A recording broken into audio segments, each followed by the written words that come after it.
Welcome to our channel civil insight. तो आज हम करेंगे सॉइल मैकेनिक्स का lecture number 5, limitations of soil engineering. मतलब सॉइल इंजीनियरिंग की क्या क्या लिमिटेशंस और कहाँ पे आप यूज नहीं कर सकते। तो शुरू करने से पहले अगर आपने हमारे चैनल सिविल इनसाइट को नहीं सब्सक्राइब करा तो अभी कर लीजिए।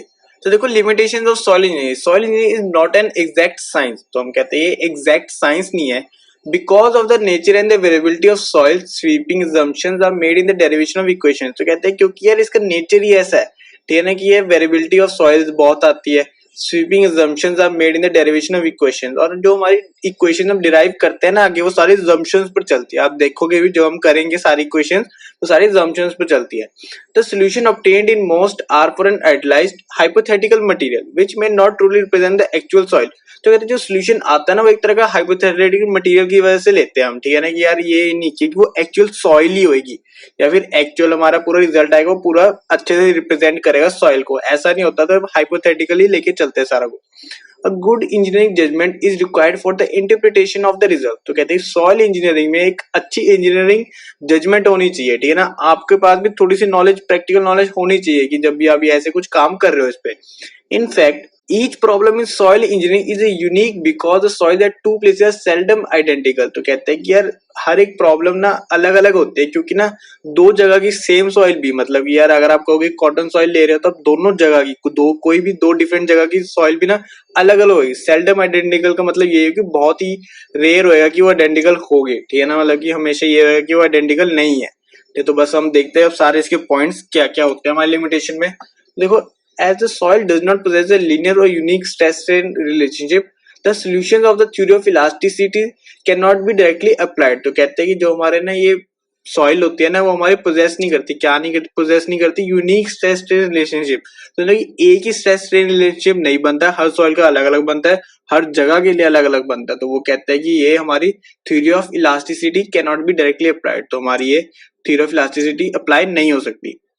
नेक्स्ट आता है, देखो, the behaviour and the strength of soil depends upon pressure, drainage, environment and many other factor. तो कहते हैं जो बिहेवियर होता है ना या फिर स्ट्रेंथ ऑफ सॉइल होती है, बिहेवियर कोई भी आप ले सकते हो कैरेक्टरिस्टिक्स, या फिर स्ट्रेंथ ऑफ सॉइल है ना, सब किस पे डिपेंड करती है, प्रेशर पर करती है, ड्रेनेज पर करती है, एनवायरनमेंट करते हैं, और भी बहुत ज्यादा फैक्टर होते हैं। तो these changes must be considered while dealing with soil. तो जब भी आप सॉइल के साथ डील कर रहे हो, सॉइल इंजीनियरिंग कर रहे हो, तो आपके पास ये चेंजेस का सब आपके दिमाग में होना चाहिए कि भाई ये चेंजेस अकर हो सकते हैं।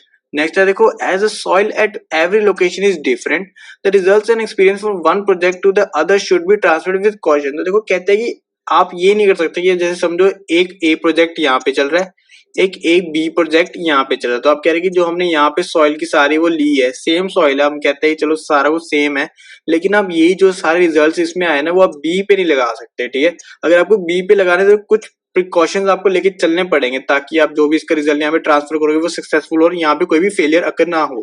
तो ये वाला पॉइंट हमारा ये चीज कहता है। नेक्स्ट है, देखो, since the soil is sensitive to disturbance, the results of test conducted on soil example should be interpreted carefully.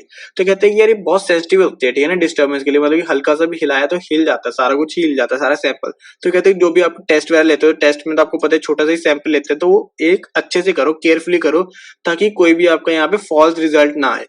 Next है, देखो, the most of soil is underground and can not B inspected. तो कहते हैं कि बहुत ज्यादा soil तो वैसे भी अंडरग्राउंड ही रहती है ना, बहुत नीचे नीचे होती है, तो कहते हैं कि हर चीज इंस्पेक्ट नहीं हो सकती। Adequate soil exploration should be done to determine the profile of soil strata. तो एजुकेट सॉइल एक्सप्लोरेशन हमें करनी चाहिए जो कि हमें determine the profile of soil strata हमें बता दे, ठीक है, अच्छे से। बस ये है कि आपको आराम से करना है, एजुकेट लेना है सारा, ठीक है। सॉइल एक्सप्लोरेशन आपको करनी पड़ेगी, लेकिन एजुकेट करो, आराम से करो, ओवरऑल डेप्थ पे। नेक्स्ट है, देखो, the methods of construction may have to be modified as the work processes and the properties of soil begin to unfold. तो कहते हैं जब आप कंस्ट्रक्शन हो रही है ना, हर एक स्टेप पर आप चेक करते जाओ, क्योंकि हर एक स्टेप पर आपकी जब जब जैसे जैसे सॉइल में आपको प्रेशर आता है, जैसे बेयरिंग कैपेसिटी इंक्रीज होती जाएगी, तो वो भी अलग अलग अपने कैरेक्टरिस्टिक्स दिखाने लग जाएगी। तो वही हम कहते हैं, देखो, occasional observations have to be made during and even after the completion of work to check whether assumptions made were correct or not। यहाँ पे आप ये लिख सकते हो और नॉट या फिर नहीं। तो यही वही कहता है कि यार आपको हर टाइम पे चेक करनी चाहिए ताकि आपको पता चलता रहे स्ट्रक्चर खड़ भी सकता है, नहीं कर सकता, पता चले आपने आधी बिल्डिंग बना ली और तब आपको पता चल रहा है कि यार ये तो आपकी सॉइल ले ही नहीं पाएगी, इतना प्रेशर, इतना तो बेयरिंग कैपेसिटी आपकी है ही नहीं सॉइल की। तो ऐसे आपको हर एक चेक करते जाना चाहिए। तो नेक्स्ट आता है देखो, it may not be of much use to apply highly mathematical rigorous solution to a material like soil whose properties can not be determined to the same accuracy.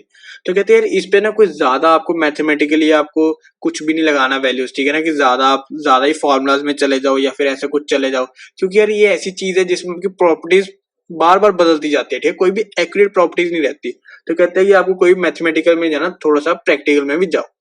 Next आता देखो, the soil is a particular material in which the particle relative free to move with respect to one another. तो कहते हैं कि अरे ऐसा material है जिसमें जो भी पार्टिकल जिसके बीच में है ना वो सारे रिलेटिवली फ्री है, मतलब ये सब फ्री है कि कहीं पे भी आप वो जा सकते हैं। The behaviour of the soil changes the particle gate shifted. तो कहते हैं कि इसकी वजह से जो हमारे बिहेवियर ऑफ सॉइल चेंज होता है, क्योंकि पार्टिकल शिफ्ट हो रहे हैं तो कहीं से कहीं होता है, कहीं से कहीं हो जाता है, तो सारी प्रॉपर्टीज उससे चेंज हो जाती है, ठीक है। नेक्स्ट देखो, the soil is a multiphase system consisting of solid water and air phases. तो हम पढ़ेंगे भी सारे फेज डायग्राम, आगे हम पढ़ेंगे, पहले सारी थ्योरी हो रही है सेकंड चैप्टर, बस इसके जस्ट नेक्स्ट हमारे 2-3 लेक्चर्स के बाद हमारा फेज डायग्राम ही आ जाएगा। तो उसमें कहते हैं कि solid water and air phases पे हमारे टिप बनती है पूरी एक सॉइल।